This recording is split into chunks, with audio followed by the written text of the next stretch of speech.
Think you need pro gear to get great sharp photos of birds? Nah. You just gotta change a few settings on this R50, put on a decent lens, and I'll show you how to do it. Who reads manuals? You have time? You just want to go out and play with your new camera, don't you? So if you're like me and don't have the patience to sit through a 45-minute long video of all the settings that are on this camera, you just want to go out and take pictures, you've come to the right place. I'm not going to go over the specs on this camera. That's not that kind of video. I'm just here to get you started.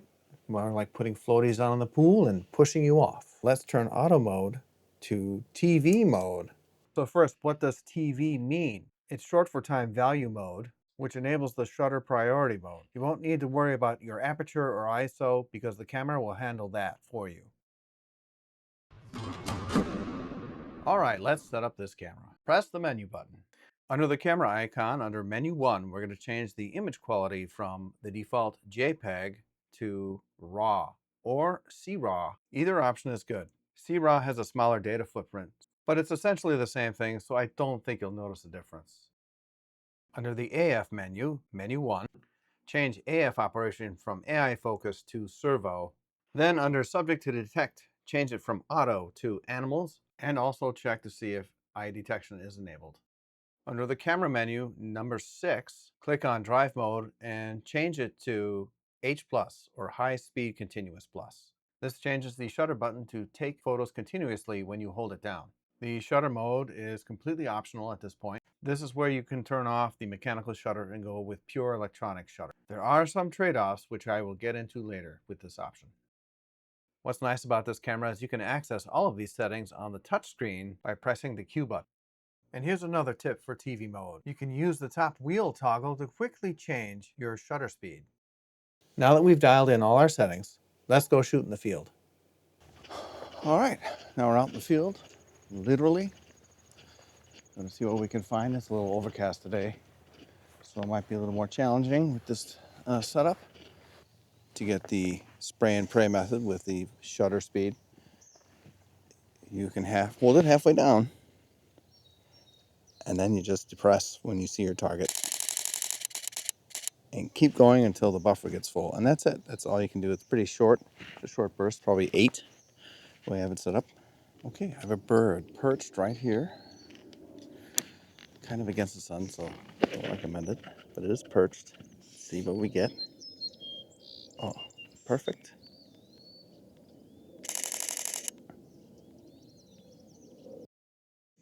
That's what you wanted. Preferably a perched bird, because then you don't have to worry about tracking. So when you're shooting with a high-speed shutter mode, just keep in mind you'll probably end up with several hundred photos or more. I've walked away from sessions with 1,000 or more. So it's important that you have enough space on your card, and then afterwards on your computer, you're going to spend quite a bit of time culling your photos because you're going to have a lot of misses and a lot of good ones to go through, and you need to decide which ones you like the best. Okay, we have looks like a red-winged blackbird right here in front of us. Now, I'm shooting against the light of the sky, so it's gonna be a dark shot or silhouetted.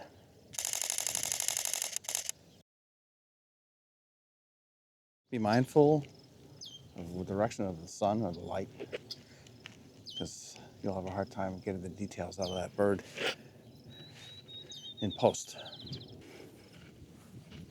So when you're shooting, it's important to pay attention to the histogram, which is the live measure of the lighting in your lens, and your exposure compensation, which is the bar on the bottom. I don't know if you can see that, but obviously you want to be right in the middle, dead center. And if you notice that it's veering, the marker is going to the left, that's when you need to drop your shutter speed or find better lighting. And if it's to the right, you're overexposed. You would rather want to be a little underexposed than overexposed. Overexposed is going to be blown out, and you're not going to be able to rescue that photo if it's something spectacular that you took very well, versus underexposed, which you can bring the levels up if you're shooting in RAW, which is why you want to shoot in RAW, because then you can adjust all the settings in that image. I always try to get something interesting, not just a plain old bird on a branch, but most of the time that's what it is.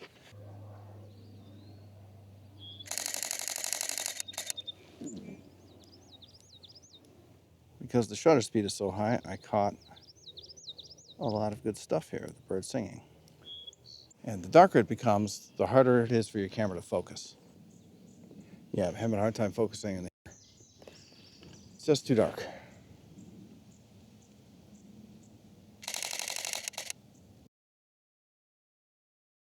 Yeah. There's some good ones though.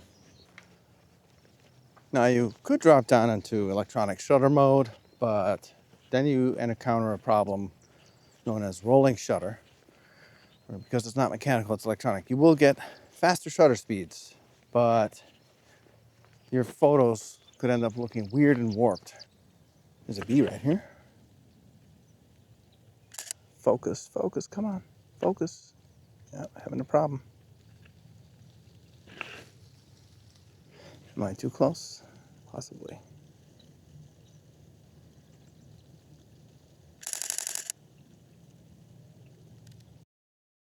Gotta wait for him to fly off. Let's see if we can catch that. Wait, is he even on that flower?